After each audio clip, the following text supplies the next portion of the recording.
tensions on the high seas have skyrocketed after the United States intercepted an oil tanker flying the Russian flag on the high seas in North Atlantic Ocean. And the US has done this to 2 vessels.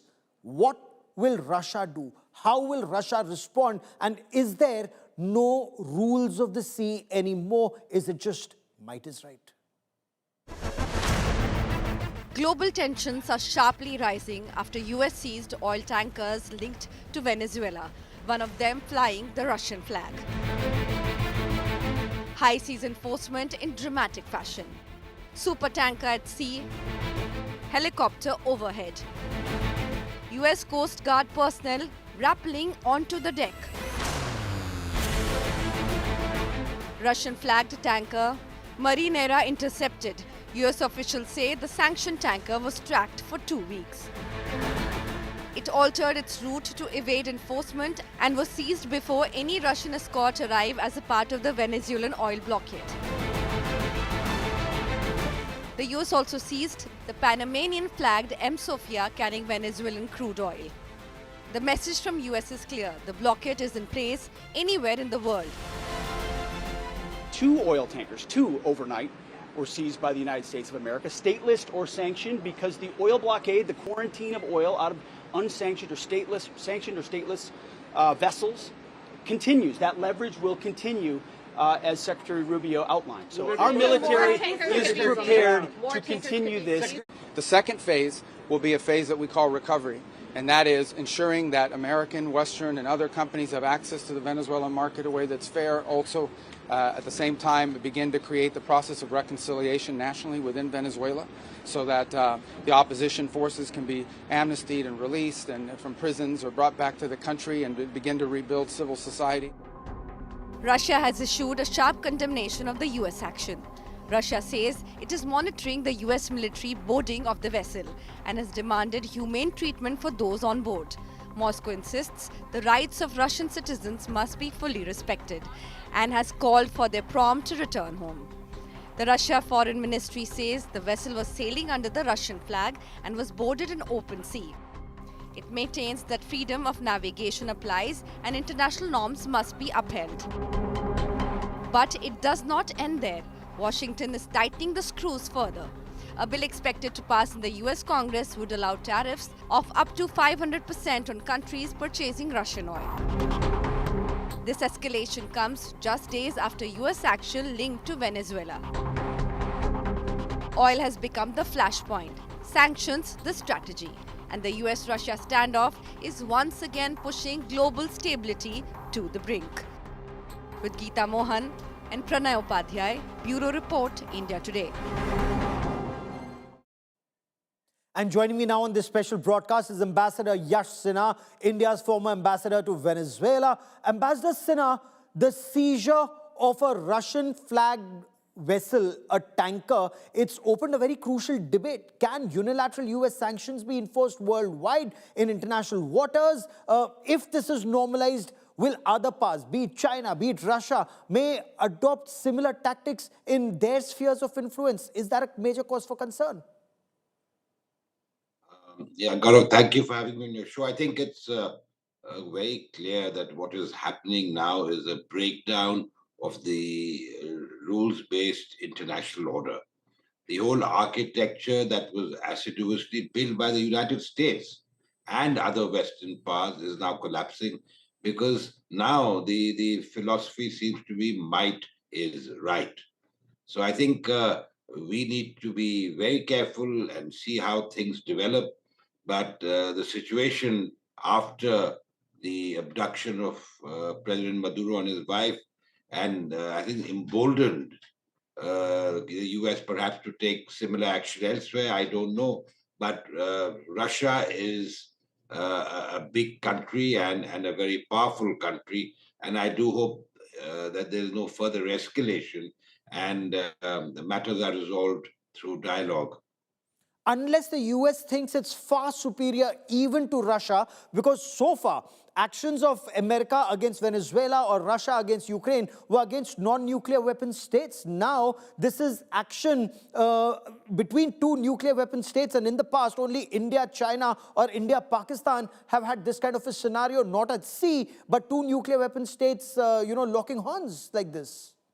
Well, if you go back in time, then you remember the The Cuban Cuban Missile Crisis. missile crisis and the standoff. No, I don't think it will come to that because the US and Russia have multiple channels of communication.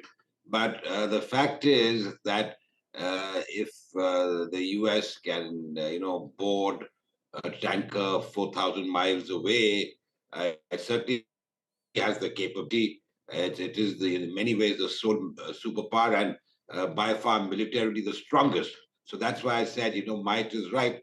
If that is applied, then the US can do anything, anywhere. So I think that is a concern. Not just, it shouldn't be a concern for Russia only. It should be a concern for everybody.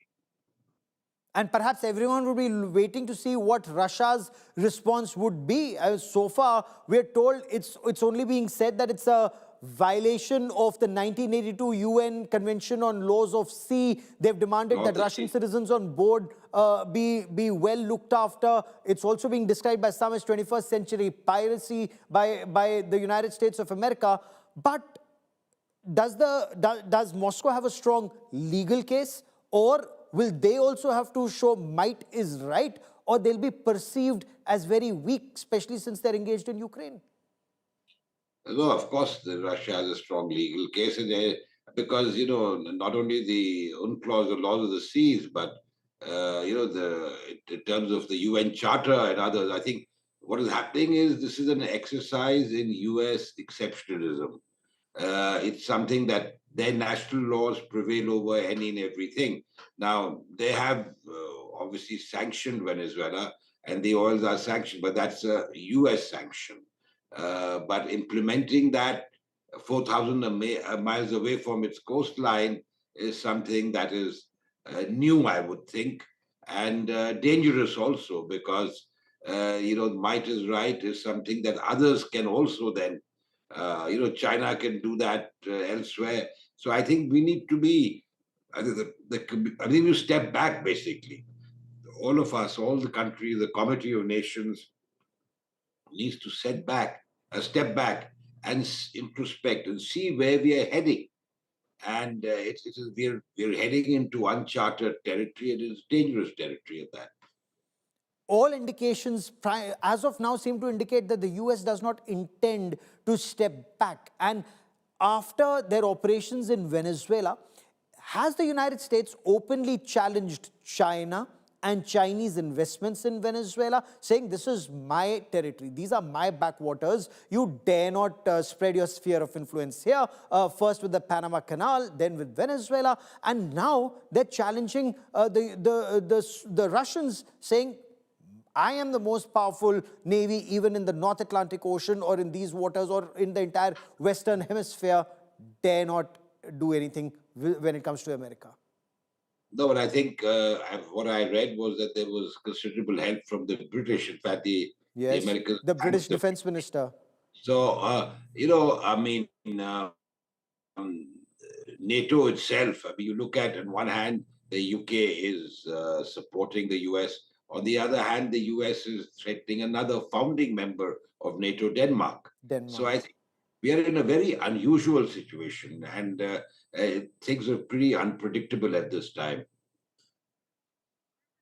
And what do you see happen, will this NATO unity, will it be there in your view when it's Denmark versus the United States of America? Or has Trump, Trump's made it very clear there is no NATO without the United States of America. China wouldn't be scared of NATO without United States of America, and Europe knows that. So whatever they may say, the moment America says something, that becomes the law even for Europe. Well, as I think, I don't think it'll come to that as far as Denmark is concerned. At least I hope not. But I read today that Secretary of State Rubio may be traveling to Denmark. So I think the best solution, and being a former diplomat, the best solution is always to have a dialogue and try and see how to resolve matters. The U.S. interest in Greenland is not new, but certainly the actions threatened are new. So I think there needs to be a dialogue all around. I think not just between Denmark and the U.S., but a dialogue all around, and see how U.S. action can, be circumscribed within international law. Now, I mean, I know that they're in touch with, but at least they claim to be in touch with Delcy Rodriguez and the Venezuelan leadership. But I don't know Okay. how that's going to pan out either, because I mean, what the Americans are claiming and then what Delcy Rodriguez says publicly, it is very confusing. Oh, it indeed is. But do you think that the United States, emboldened by what's already happened vis-a-vis Venezuela and on the high seas in the North Atlantic Ocean, will next move in for a regime change in Iran, or forcibly take control of Greenland? Either ways, what happens first in your view? Well, Iran, they've been trying for many years. It's nothing new. But with the latest round of protests there and the economic situation rather dire, it'll be fertile ground for the US to intervene or meddle. But I don't know whether that will happen. The regime in Iran is quite well entrenched, for even though they have faced multiple blows Yes. in recent times. But I think I personally feel it'd be dangerous to intervene all over the world, because after all, you're not the global cop. So you've got Absolutely. to stop pretending that you're the global cop. Absolutely. But let's see, the very interesting times we live in, great times to report a great story that's happening all around us. Ambassador Sinha, for joining me here on this India First special broadcast. Many thanks.